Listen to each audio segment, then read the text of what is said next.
Prime Minister Mark Carney, meantime, now in Mexico on a big trade trip in the face of Donald Trump's trade war against Canada and Mexico as well. Canada has launched public consultations over the upcoming review of the Canada-U.S.-Mexico agreement. The federal government says it's focused on easing the pain of Donald Trump's tariffs. CTV's Judy Trin has more as the Prime Minister wrapped up his visit to Mexico. Canada, as we mentioned, reporting a trade surplus for September, the first one since January, and the start of the trade war with the U.S. Something changed in Washington long before the headlines caught up. It was not announced with speeches or formal declarations. It surfaced through tone shifts, warnings, and carefully chosen words that signaled more than a routine trade disagreement. What was unfolding carried the weight of a strategic pivot, and Canada was suddenly standing where the pressure was about to land.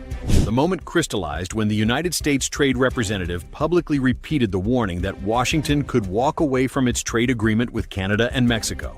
It was not framed as a bluff or a negotiating tactic. It was delivered as a statement of readiness. The future of the USMCA was described as optional, something the United States could abandon or radically reshape if it no longer served American priorities. That framing sent an immediate jolt through diplomatic and business circles. The agreement is not a minor contract. It governs more than $1 trillion in trade each year and underpins supply chains built over generations. To suggest letting it expire or tearing it apart was to suggest a willingness to disrupt an entire continental system. Then came the escalation.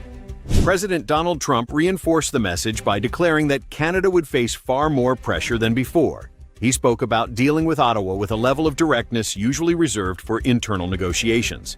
To Canadian officials, it sounded less like trade rhetoric and more like a warning that bilateral relations were entering a more confrontational phase. Investors and executives understood immediately that this was not casual talk. It was a signal that Washington was prepared to use leverage aggressively.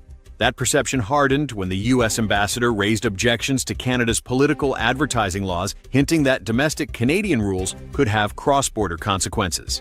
Ottawa rejected that interpretation, but the disagreement stalled discussions at a sensitive moment. Soon after, Washington began openly floating the idea of splitting the USMCA into two separate agreements, one with Mexico and one with Canada. That proposal alone suggested something profound had changed. For decades, North American cooperation rested on the assumption that the framework itself was stable.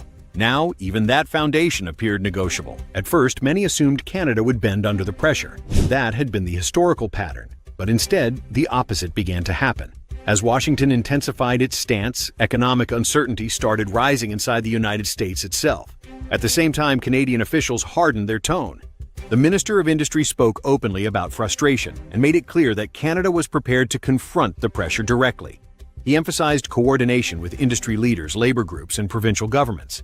The message was subtle but firm. Canada would not respond by retreating. It would respond by adapting. That response raised a question that few in Washington had fully considered. What if the strategy designed to squeeze Canada ended up exposing vulnerabilities on the American side instead? As months passed, signs of reversal began to emerge. Financial analysts started noting that the uncertainty surrounding U.S. trade policy was creating ripple effects across American manufacturing and investment. Meanwhile, Canada began repositioning itself with surprising speed. The International Monetary Fund released an assessment noting that Canada had shown notable resilience despite the threat of tariffs. Foreign direct investment surged by nearly $78 billion, pushing total investment close to $1.5 trillion. Some analysts quietly admitted that Canada's performance exceeded what American policymakers had expected when they turned up the pressure. A major part of this shift came from how Canadian companies reorganized their supply chains. Instead of relying on a single continental system, they built dual pathways, one tailored for the U.S. market and another designed for global partners. This reduced exposure to sudden policy changes in Washington and allowed businesses to hedge against uncertainty. Trade ties with Europe, India, and South America strengthened rapidly. Routes that had once been secondary became central. Industries that had long depended on U.S. access began diversifying almost overnight. One of the clearest examples came from Newfoundland and Labrador. More than half of its oil production now flows to Europe compared to a small fraction 2 decades earlier. This was not just a commercial adjustment. It reflected a geopolitical realignment as Europe sought stable energy suppliers outside volatile regions. Pressure that was meant to weaken Canada instead pushed it toward diversification and independence. What began as a defensive posture evolved into a strategic reset. At the same time cracks were appearing south of the border, U.S. manufacturing contracted for 9 straight months, leading into late 2025, marking the longest downturn since the financial crisis.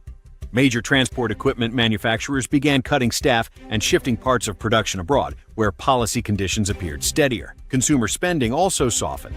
Cyber Monday sales grew only modestly, signaling that households were pulling back.